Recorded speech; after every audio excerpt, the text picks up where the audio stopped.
Welcome to Catalonia, a region in the northeast of Spain where the rugged mountains of the Pyrenees meet the turquoise waters of the Mediterranean Sea, and where centuries of history can be felt in the towns, castles, and winding streets.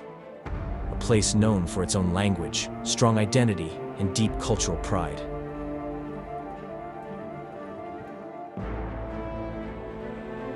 In this video, I'll take you on a 7-day road trip through this stunning corner of Spain.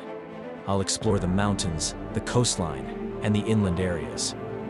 And, of course, I'll make a stop in Barcelona, one of the country's largest and most famous cities. But I'm especially curious to discover what else this region has to offer, beyond the vast city so many already know. Buckle up and join me on my journey through a region full of stories.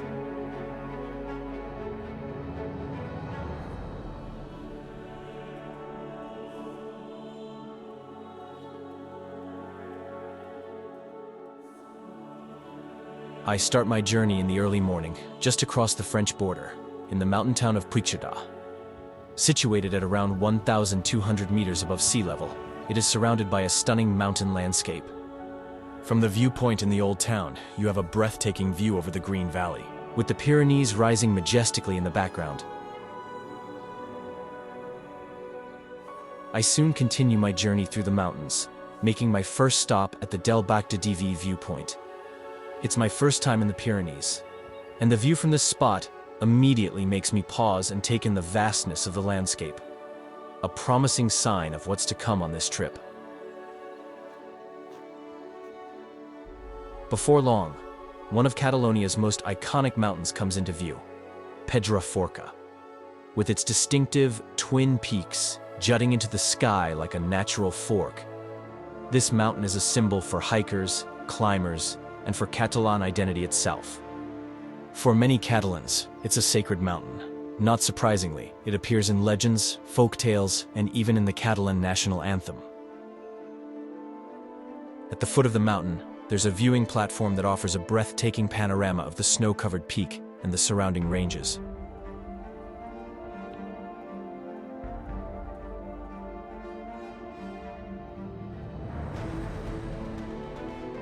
Along the still snow-covered mountain roads, the route begins heading east toward the coast.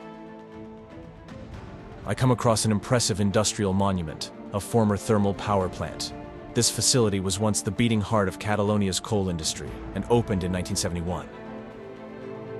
After just 20 years, it was shut down due to various factors, including rising costs and a shift toward other forms of energy production.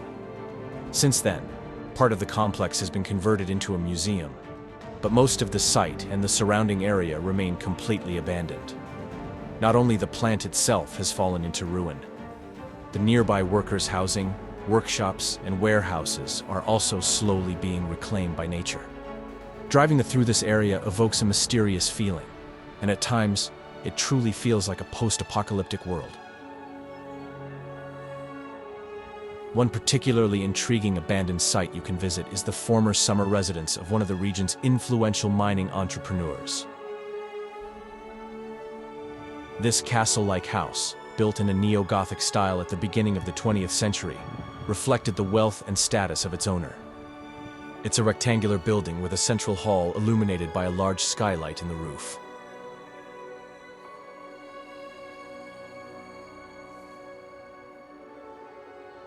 Today, the residence draws in visitors who are fascinated by history and the beauty of decay, as well as graffiti artists. The entire building is filled with striking murals, adding to its mysterious atmosphere. These artworks turn the structure not only into a monument of the past, but also into a canvas for the present. Standing on the balcony, with a view over the abandoned power plant, it's hard to imagine that around 100 years ago, Spain's king and prime minister were welcomed here during a visit to the mines. This is a place rich in history, but also a gallery for new generations, and an unforgettable stop on any road trip through the region.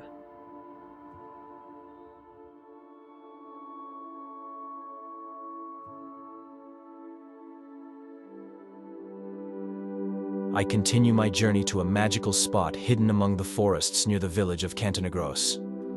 Here lies the stunning waterfall of La Foradada, A short hike of about 1 kilometer takes you roughly 150 meters down into a natural oasis.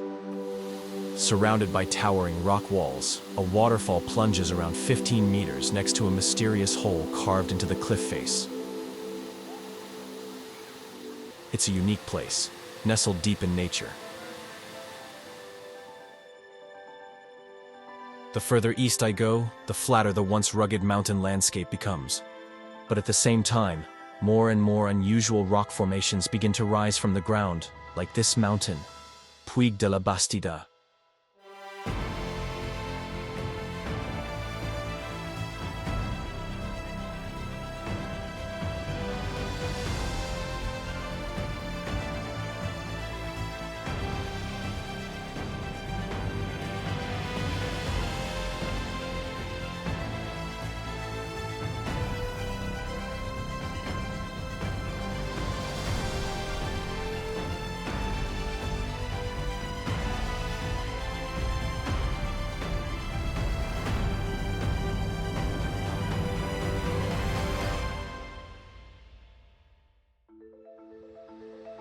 Not far from this impressive rock formation lies the medieval village of Rupit, a truly special place that was even named one of the world's best tourism villages in 2022.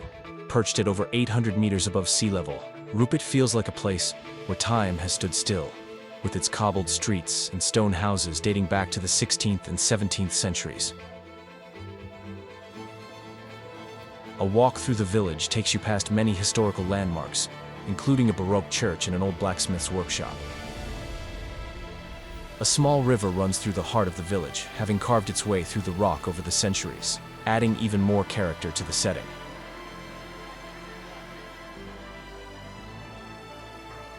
What makes the experience even more unique is the suspension bridge you have to cross to enter the village. While not very high, it's still quite a challenge for some visitors.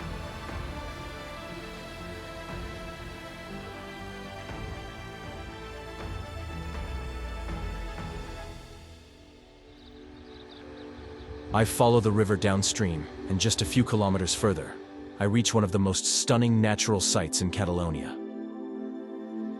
Sol de Salon is the highest waterfall in the region, with a free fall of 115 meters. It sits in a dramatic valley, shaped over time by nature. You can hike to this spot directly from the village, or drive most of the way, and walk the final stretch to reach this awe-inspiring place.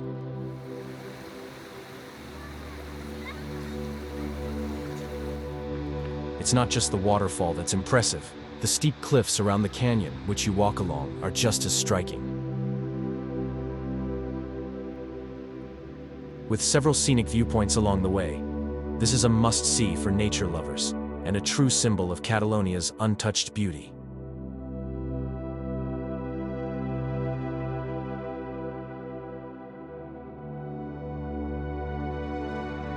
After visiting this impressive natural wonder, I head to the town of Besalú. This place is best known for its iconic 12th century Romanesque bridge. With 7 arches and a central tower, it's the symbol of the town. But it's certainly not the only thing worth seeing. The city is home to one of the best preserved medieval Jewish quarters in Europe, including a 12th century ritual bathhouse.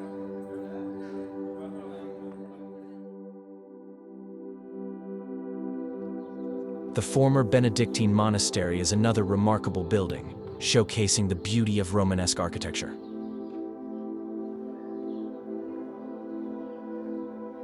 You don't just get a great view from the old bridge.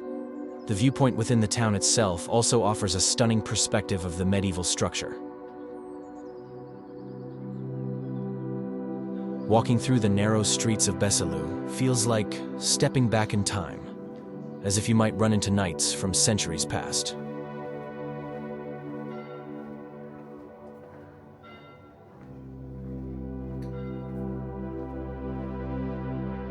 I end the first day in Figueres, the birthplace of one of the greatest surrealist artists of all time, Salvador Dalí. Here you'll find the Teatre Museum, which was opened by Dalí himself in 1974. It was built on the ruins of the old municipal theater, which was destroyed during the Spanish Civil War. From the outside, you can immediately see what Dalí's artistic style was all about. The building itself is a work of art, with its iconic golden eggs on the roof, and several other surreal sculptures and installations surrounding the museum.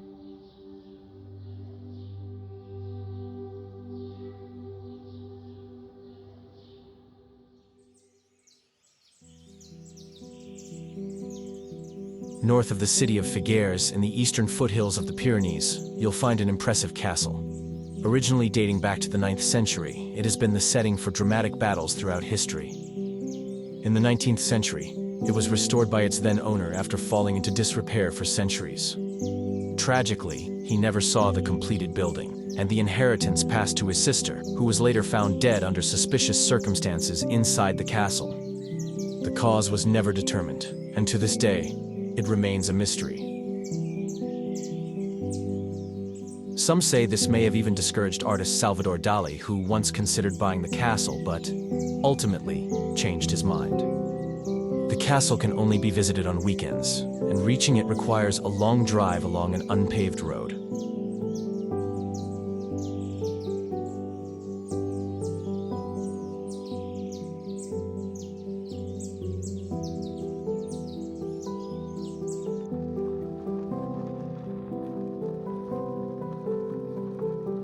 My next stop takes me to a series of truly remarkable historic sites, starting with the medieval settlement of Santa Creu de Rhodes, which dates back to the 9th century.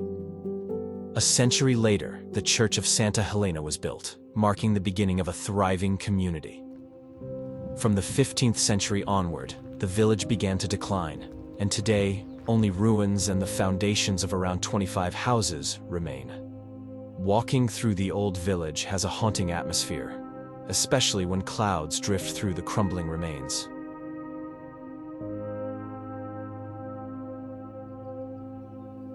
About a kilometer further, you'll find the medieval monastery of Sant Pere de Rhodes. Perched in the hills overlooking the Costa Brava, it's considered one of the most important examples of Romanesque architecture in Catalonia. According to legend, monks brought relics of St. Peter to this location in the 7th century, turning it into a major pilgrimage site. In the 14th century, the monastery began to fall into decline, affected by the Black Death, piracy, and looting. The monks eventually abandoned it in 1793. During restoration work at the end of the 20th century, a jug filled with hundreds of gold and silver coins was discovered. The origin and purpose of this hidden treasure remain a mystery to this day. Atop the mountain near the monastery, you'll also find the ruins of a castle. Surrounded by walls and 7 towers, the complex is set in a highly strategic position and once served as both a lookout and a defensive fortress. It's an area that reflects its rich history in multiple places, both as a site of defense and, especially, as an important spiritual destination visited by many. It's definitely recommended to visit this place if you're in the area.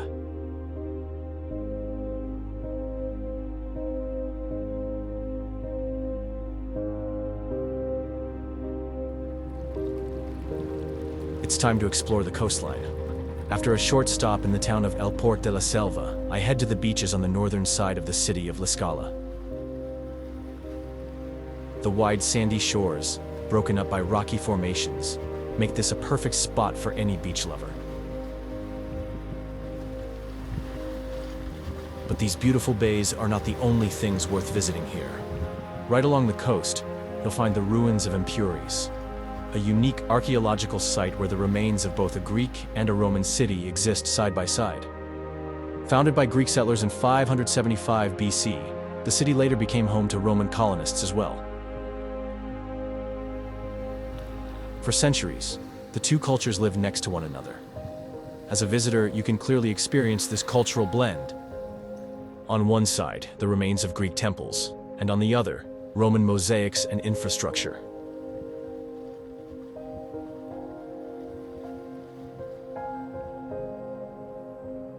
The next stop is the village of Bigorre, known for its rich history and colonial architecture. It's perched on a hill along the Costa Brava, with the ruins of a castle towering above it. The castle was built in the 11th century by Ernest of Bigorre, and a short climb up to the ruins gives you a clear view of why this spot was chosen. From here, You can see both the coastline and the inland landscape in all directions.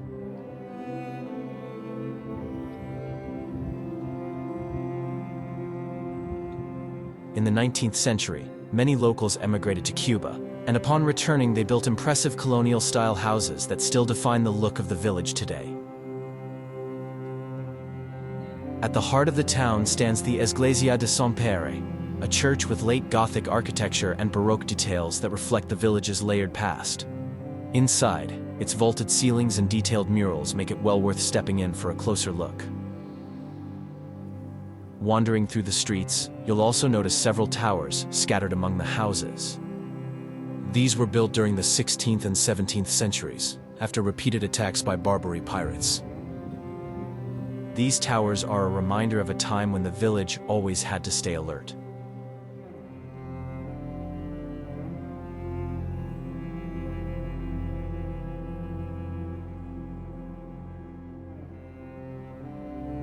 I end the day in one of the most enchanting coastal towns along the Costa Brava, Tossa de Mar. With its beautiful beach and the medieval town rising just behind it, this truly is a picture-perfect place. The historic heart of Tossa is also the only fully walled medieval town you'll find along the Catalan coast. The walls and towers were built between the 12th and 14th centuries to defend against pirate attacks. Much of the original fortifications are still intact today. And within the walls, you'll find cobbled streets, charming old houses, and the castle of Tossa. As you wander through the narrow lanes draped in greenery, it feels like stepping back in time. You can also climb the old walls for a completely different perspective of the town and the coastline beyond.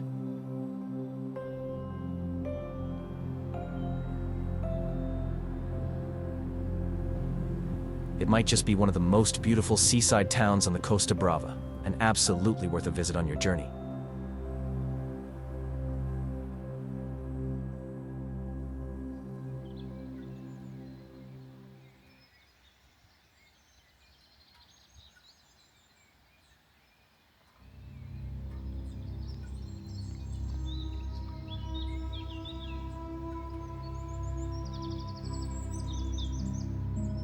Before diving into the busy city life, I start my third day with a hike to the summit of Turó del Home. At over 1,700 meters high, it's the tallest peak in the Montseny Massif, and a popular destination for hikers and nature lovers.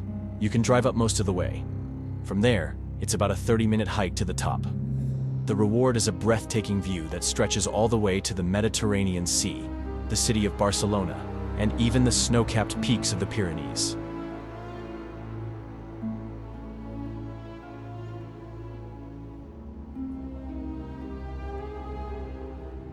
But then, it's time to leave nature behind and head to the biggest city in the region. While many explore Barcelona over the course of several days as a city trip, my visit is brief. I'll be spending just one day here. Barcelona is not only the heart of the region, but also the second largest city in Spain, with over 1.6 million residents in the city itself, and more than 5 million in the greater metropolitan area. Located along the Mediterranean Sea, Barcelona is known for its unique blend of art, architecture, and beach life. In the Middle Ages, it grew into an important political and economic center within the Kingdom of Aragon. Later, during the 19th and early 20th centuries, the city experienced a period of industrial and cultural flourishing, with Antoni Gaudí playing a key role in shaping its architectural identity. Since many of the major attractions require advanced booking, I opt for a long walk through the city, focusing mainly on places that are freely accessible or lesser-known hidden gems. Barcelona is, of course, world famous for one of the most visited monuments on the planet, the Sagrada Familia. Every year, over 4 million people visit the church, not even counting those like me who admire it only from the outside. And that's quite remarkable for a building that is still under construction. Work began back in 1882 under the direction of architect Gaudí, making it the longest-running construction project in the world. Over the years, it has already undergone various phases of renovation and expansion, and the current expectation is that it will finally be completed in 2026.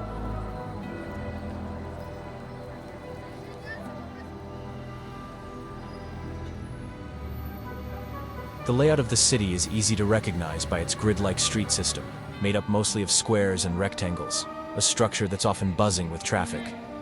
But you'll also find the old city center, with narrow, winding streets, medieval buildings, and hidden squares. There's also a large covered market hall and the Cathedral of Barcelona. In my opinion, this is the most beautiful part of the city. It's where you can truly feel its rich history. On the edge of the old town, near the harbor, lie the Royal Shipyards, one of the most impressive historic buildings in Barcelona, now home to the Maritime Museum. It's a fascinating museum that tells the story of how the sea shaped this city, from medieval galleys to modern sea voyages. The highlight of the museum is a full-sized replica of the flagship from the Battle of Lepanto in 1571. Built in the 1970s inside the original shipyards, the vessel stretches around 60 meters long. It's richly decorated and was one of the most powerful warships of its time. On board were sometimes over 200 rowers, often enslaved people or prisoners. Seeing a ship like this in its actual size is truly impressive. It gives a glimpse into the scale and intensity of naval warfare in those days.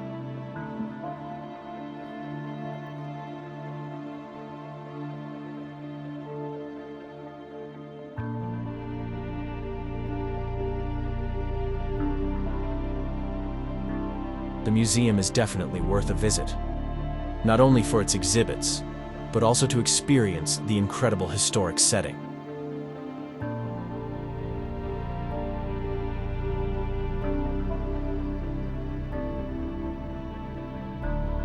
For those without a fear of heights, there's a cable car that runs over the harbor.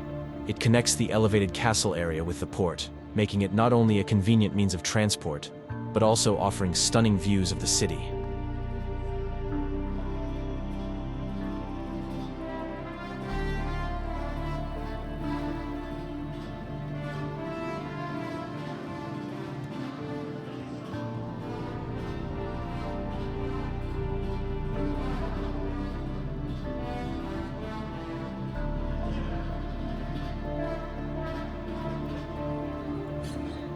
On the north side of the old city center stands the Arc de Triomphe, which served as the main entrance to the World Exhibition held here in 1888. A remarkable monument in a remarkable city. Barcelona is a place you simply can't skip during your journey. While some areas can get very crowded, the city allows you to truly feel its history, its art, and its vibrant street life. It's a city you experience with all your senses.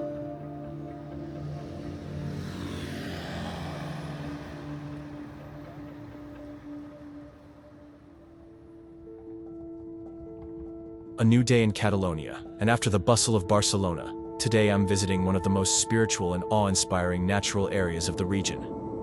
From afar, I can already see the breathtaking Montserrat mountain range, which literally means the Sawed Mountain, and it certainly lives up to that name.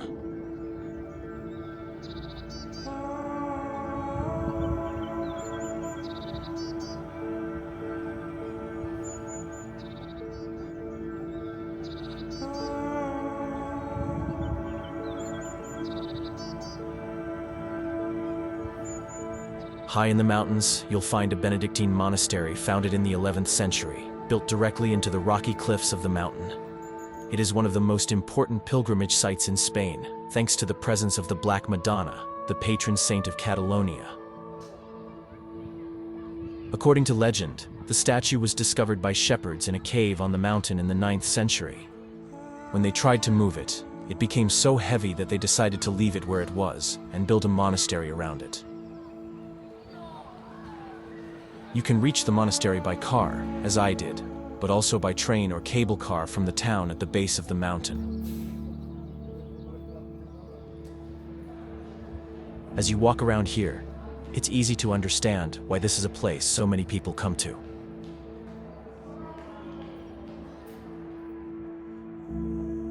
From the monastery, you can take a funicular up to a higher part of the mountain where various hiking trails begin. From this elevated area, you get an amazing view back down to the monastery and begin to grasp just how extraordinary its location is.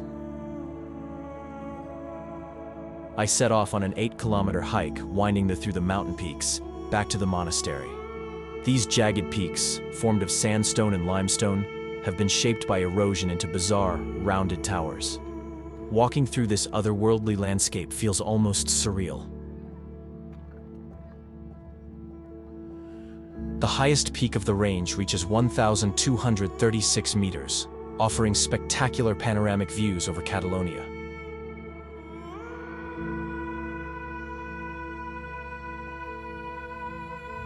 It's not only a popular area for hikers, these mountains also serve as a dramatic backdrop for many climbers eager to conquer the unique peaks.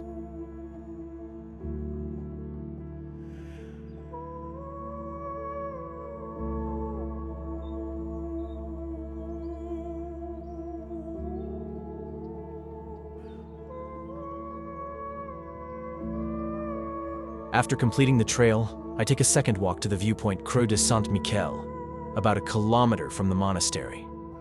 From here too, the view is incredible, showing once again just how uniquely this monastery is nestled in the mountains. Montserrat is not just a place to visit, it's a place to experience. I can highly recommend it as a day trip, especially if you're staying in Barcelona.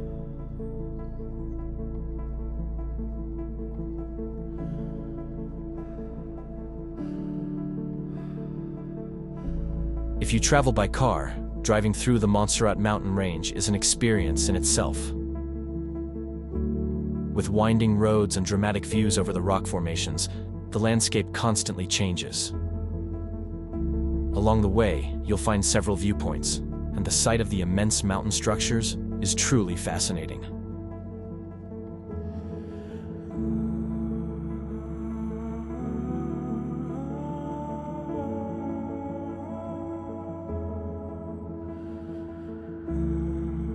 I leave Montserrat behind and prepare for a short climb to El Castelló. The route starts in the small village of Les Cases Noves de la Riera, and depending on the path you choose, covers about 2.5 to 6 kilometers with an elevation gain of around 200 meters.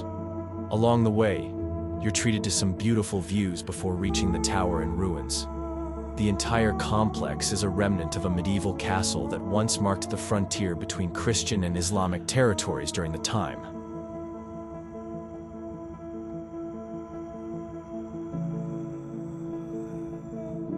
The tower itself, which is essentially all that remains, is freely accessible and offers stunning views over the valley and the surrounding hilly landscape, a true hidden gem in the region, and well worth the climb.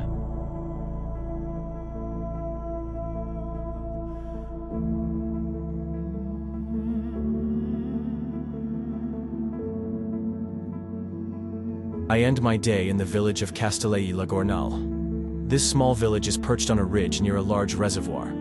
At the entrance, it's clear that stone quarrying once played an important role here. A life-sized diorama shows what the work looked like in the past.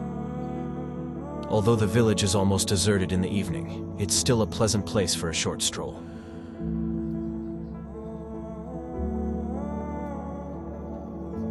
The narrow streets lead you to the highest point, where a 10th century castle stands, offering a beautiful view over the reservoir.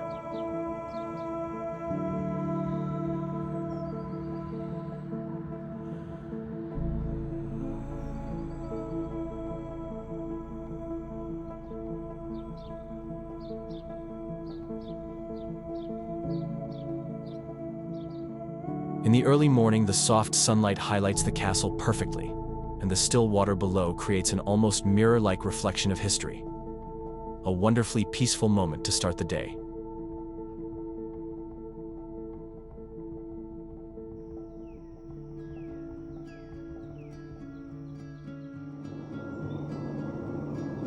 I head back to the sea, to the fascinating city of Tarragona on the Costa Dorada.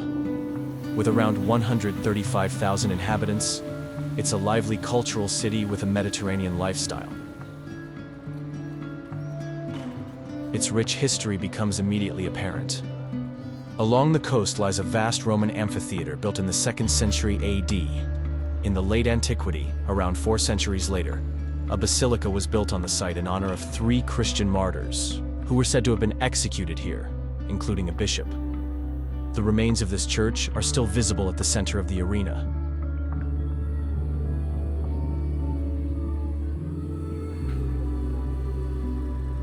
Parts of the Roman city walls also still stand, and the massive cathedral, built between the 12th and 14th centuries, shows the city's layered history.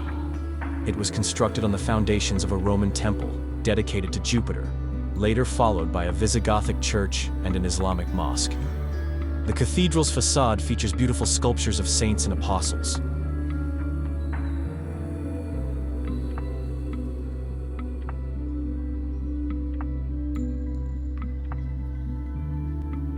Throughout the city, you'll find even more remnants of the past. From ancient Roman ruins to a grand mausoleum for King Jome I inside the city hall. Although he is not actually buried here, the monument symbolizes his legacy as a key historical figure and powerful ruler. It's an imposing structure that clearly illustrates the impact this king had on the region.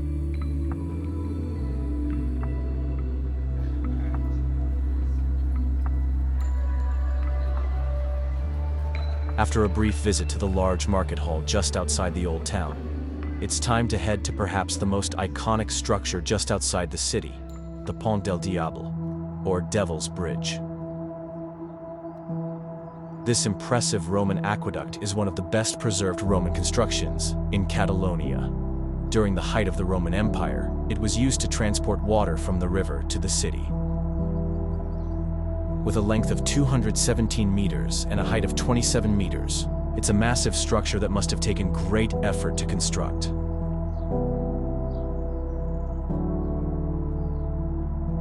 However, old legends say that the devil helped finish the aqueduct quickly in exchange for the soul of the first being to cross it. To outsmart the devil, the townspeople sent a dog across first.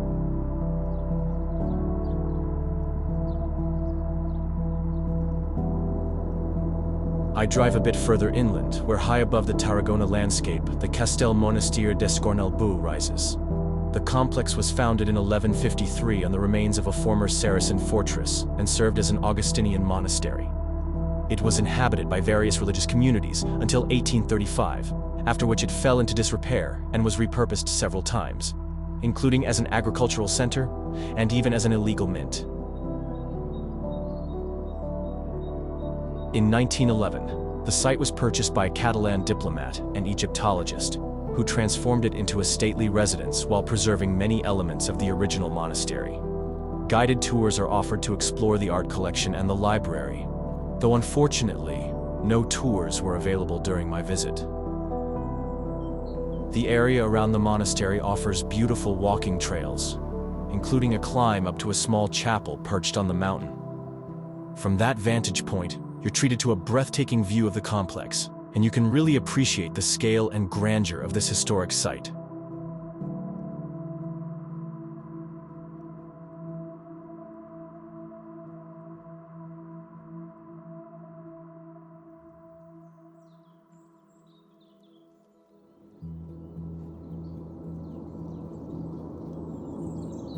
Driving through the mountains of Catalonia reveals the true beauty of this region, not the busy coastline filled with tourists, but rather small, authentic villages where time seems to stand still, surrounded by vast nature.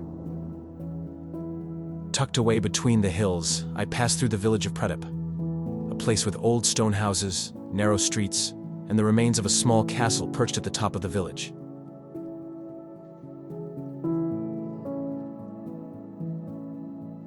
But not everything here is lively. Sometimes you come across abandoned places with one or more houses that serve as quiet reminders of simpler times, and perhaps also of the hardships that came with living in such remote areas. It's a strong reminder of why it's worth taking a detour from the main roads now and then.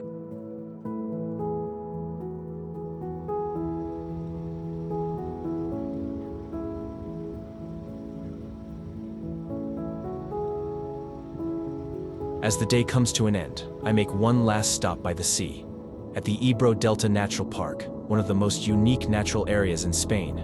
Here, the Ebro River flows into the Mediterranean Sea, creating over the centuries a vast plain that now spans more than 320 square kilometers. This marshy nature reserve is a perfect place for hiking and also for spotting flamingos, which are present here in large numbers. The area is also known for its expansive rice fields, which give the landscape a different appearance with each season.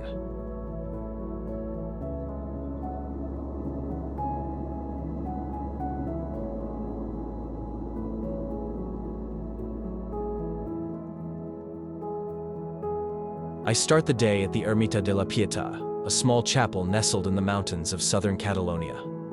This marks the southernmost point of my road trip through the region and also the beginning of my journey northward, which I will travel entirely through the inland areas.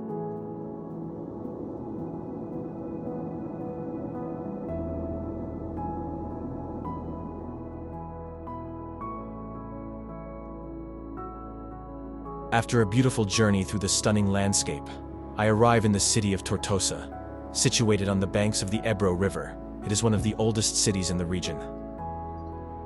Right in the middle of the river stands a striking war monument, commemorating one of the bloodiest and most decisive battles of the Spanish Civil War. Built in 1966, the monument rises about 45 meters high and remains a powerful symbol of the city's past.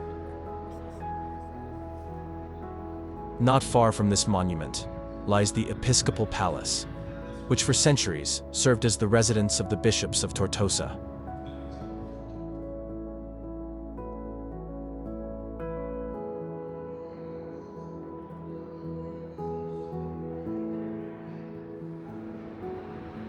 From the bridge over the river, you have a stunning panoramic view of the two halves of the city.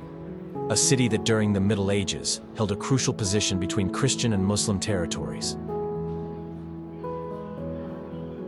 North of Tortosa, a former railway line has been transformed into a cycling path over 40 kilometers long, winding through an impressive landscape of mountains, valleys, and rivers. The original railway was meant to connect Tortosa with the inland, eventually reaching Zaragoza, but the line was never fully completed. Due to this and the rise of road traffic, it was decommissioned in 1973. Instead of letting it fall into disrepair, the line was later repurposed as a bike trail, now serving both touristic and recreational purposes. From the former station at Prat de Comte, I walk several kilometers along the old railway route, which alternates between tunnels and bridges.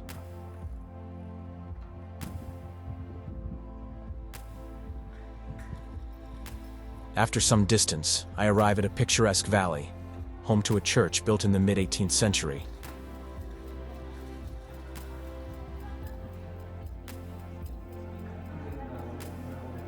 Its location is no coincidence. The river that flows through the valley is fed by hot springs, making it a perfect place for swimming, even in cooler weather. You can follow the river back to the station, walking through a narrow gorge that makes the route even more beautiful. It's truly worth visiting this former railway trail, even if you're not cycling.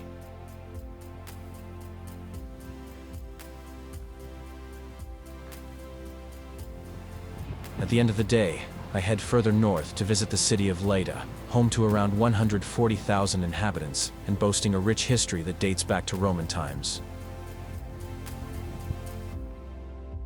The city's most iconic landmarks rise high above the skyline. The castle, once an Islamic fortress, was later transformed into the royal palace of the kings of Aragon. You can still clearly see the structures of the original fort, although little remains of the castle itself. King John I was declared king here in the year 1214, at just 5 years old. Next to the castle stands the former cathedral, built in the 13th century, blending Romanesque and Gothic elements. Though it's no longer in use as a cathedral, it remains open to visitors, including the option to climb the tower. Although it was closed during my visit, I was still able to admire its beautiful inner courtyard. What an extraordinary building. From the plateau, you get a wonderful view of the city, including the Catedral Nova, or New Cathedral, which is still in use. Built in the 18th century, it houses the chapter archive, considered one of the richest ecclesiastical archives in Catalonia. containing over 13,000 books and 16,000 parchments.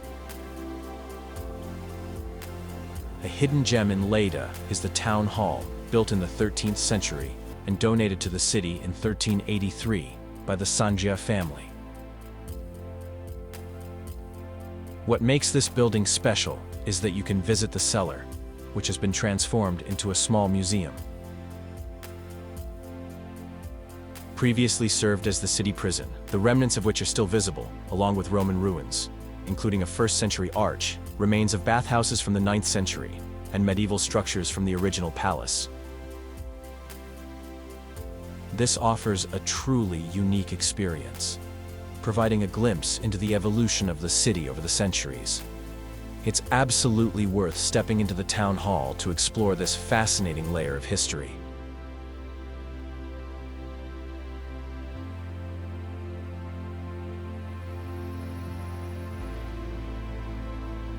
After a short final stroll through the city, I prepare for my last day in Catalonia, heading back into the breathtaking Pyrenees.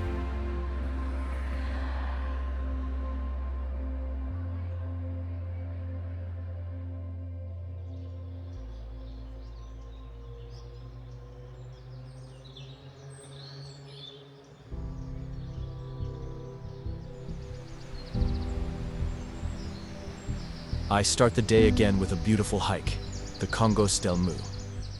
The starting point of the route is located along the C13 near Pont del Pastor. The small parking lot doesn't offer space for everyone, but a few minutes walk to the north or south, there are more parking options available.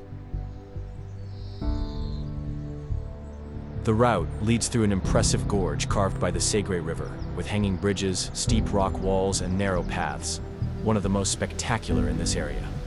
It offers not only stunning nature, but also waterfalls and the power station of the dam that you pass along the way.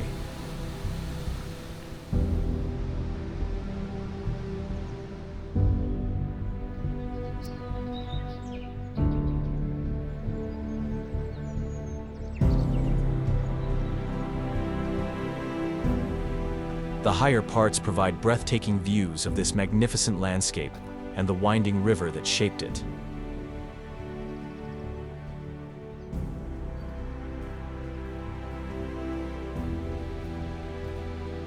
The dam was commissioned on August 3, 1920, has a height of 92 meters, and required as much as 218,000 cubic meters of concrete for its construction. At the time of commissioning, it was the tallest dam in Europe, and served as a model for modern hydroelectric engineering. Depending on the distance and difficulty level you want to walk, there are several options in this area. I took a route of about 7 kilometers with a 200-meter elevation gain. Along the reservoir, you'll find several remarkable sites, including Castell de Sant Monestir. This former castle, of which only a tower and some ruins remain, can be climbed for free and offers a 360-degree panoramic view over the lake. Surrounding the ruins are a few small houses, which together with the little church form a small village in the middle of the lake.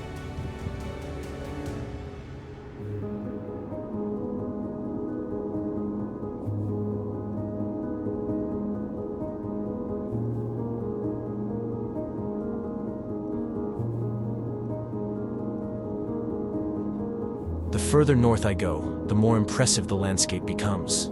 Driving through deep gorges, carved tunnels, and mountain passes, I see the white peaks of the Pyrenees reappear.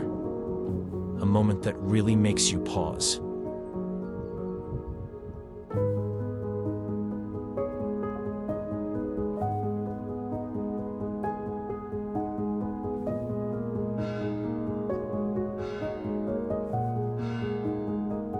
High up in the mountains, I make a stop in the picturesque village of Taüll, located at over 1,500 meters altitude.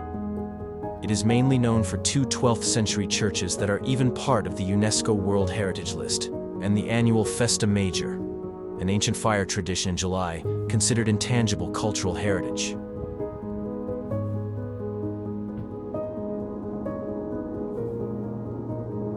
Near the French border, from the village of Pere, I drive over the Port de la Bonaigua mountain pass. This pass is one of the few crossings from the Atlantic side to the Mediterranean side of the mountain range. At the summit, there is a restaurant as well as ski slopes. Due to melting snow in spring, the slopes are closed, but you can still make a stop and enjoy the snow.